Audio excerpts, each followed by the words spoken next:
কোকৰাঝাৰ লোকসভা নিৰ্বাচনৰ প্ৰস্তুতিৰ ওপৰত মই আজি UPPL ভাৰতীয় জনতা পাৰ্টি আৰু অসম গণ পৰিষদৰ কাৰ্যকৰ্তাসকলৰ সৈতে এখন যুটীয়া বৈঠকত অংশগ্ৰহণ কৰিলোঁ। এই বৈঠকত আমাৰ BJP দলৰ নেতৃত্ব, UPPL দলৰ নেতৃত্ব আৰু অসম গণ পৰিষদ দলৰ নেতৃবৃন্দ উপস্থিত আছিল।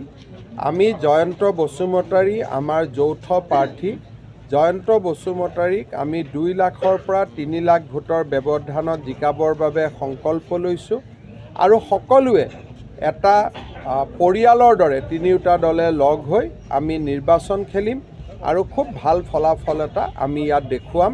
সেই সংকল্প আজি আমি সকলোৱে লৈছোঁ।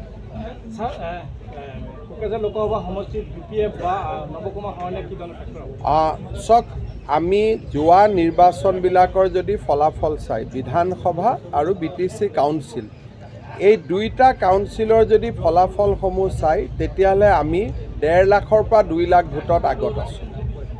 এতিয়া আমি 1 লাখ ভোট এইবাৰ বঢ়াব খুজিছোঁ। BTADৰ যিটো শান্তিৰ পৰিৱেশ, BTADৰ যিটো বিকশিত পৰিৱেশ, এই পৰিৱেশটোক সুবিধা লৈ আমি ৰাইজৰ পৰা এইবাৰ 2.5 লাখ ভোটত জয়ন্ত বসুমতাৰী জিকক, তেনেকুৱা আমি আশীৰ্বাদ বিচাৰিম। চাওক, AIDFে কি ভূমিকা লৈছে, কংগ্ৰেছে কি ভূমিকা লৈছে, কোনে কি ভূমিকা লৈছে আমি এইবাৰ চোৱা নাই। অৰ্জুনৰ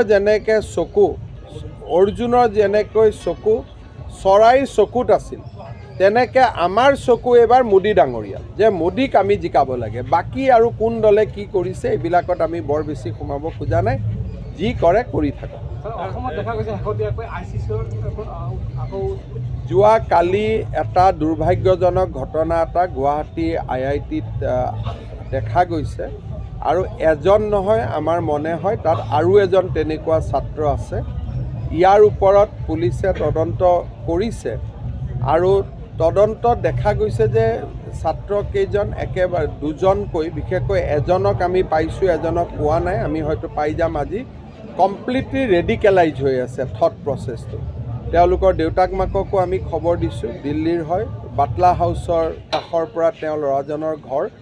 দেউতাক মাককো আমি খবৰ দিছোঁ, আমাৰ চেণ্ট্ৰেল এজেঞ্চিকো আমি এলাৰ্ট কৰিছোঁ। কিন্তু ল'ৰাজনৰ লগত কথা পাতিলে গম পোৱা যায় যে হি ইজ কমপ্লিটলি ৰেডিকেলাইজ।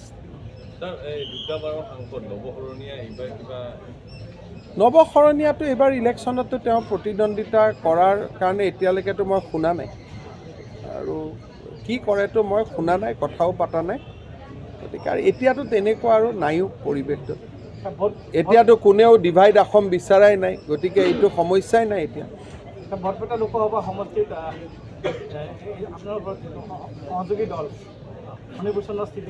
মই এতিয়া ফণীদাৰ ঘৰতে গৈ আছোঁ। মোৰ টাৰ্গেট আছে বৰপেটা 3 লাখত জিকা। এইবাৰ অসমত কেইখন আপোনালোকে? 13খন ট্ৰাই কৰি আছোঁ। 11খনতো জিকিমেই, 2খনো যদি জিকিব পাৰোঁ ভাল হয়। Target 13, 11 confirm. কংগ্ৰেছে কেইখন পাব পাৰে? কংগ্ৰেছৰ ডাউট আছে, এইবাৰ চিট পাবও পাৰে, নাপাবও পাৰে। পালে এখন পাব পাৰে, নাপালে নাপাব পাৰে। চব ধুবুৰীতে কংগ্ৰেছ UDFৰ প্ৰতিদ্বন্দ্বিতা। ধুবুৰীত আমি বহুত ভোট পাম, কাৰণ ধুবুৰী বিধানসভাৰ ইলেকশ্যন যেতিয়া আহিব তাত আমি 4টা চিট পাম। গতিকে আমি ভোটখিনি 4টা চিটত আমাৰ থাকিবই, আমি কেম্পেইনো কৰিম, চব কৰিম। কিন্তু হ'লেও ধুবুৰীত মই নাভাবোঁ যে আমি জিকাৰ পজিশ্যনত আছোঁ।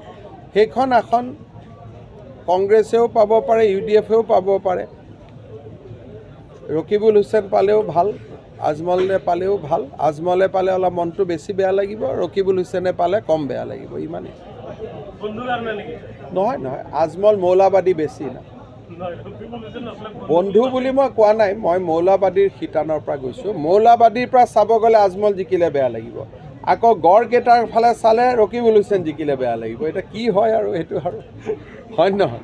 যদি কাজিৰঙালৈকে চাওঁ তেতিয়া ৰকিবুল হুছেইন জিকিলে মনটো বেয়া লাগিব, আকৌ যদি মৌলাবাদী চাওঁ আজমল জিকিলে বেয়া লাগিব। এতিয়া কোনটো হয় এতিয়া দেখা যাব আৰু। দুইটাই জিকিলে মনটো বেয়া লাগিব, কিন্তু অলপ কম বেছি আৰু হ'ব।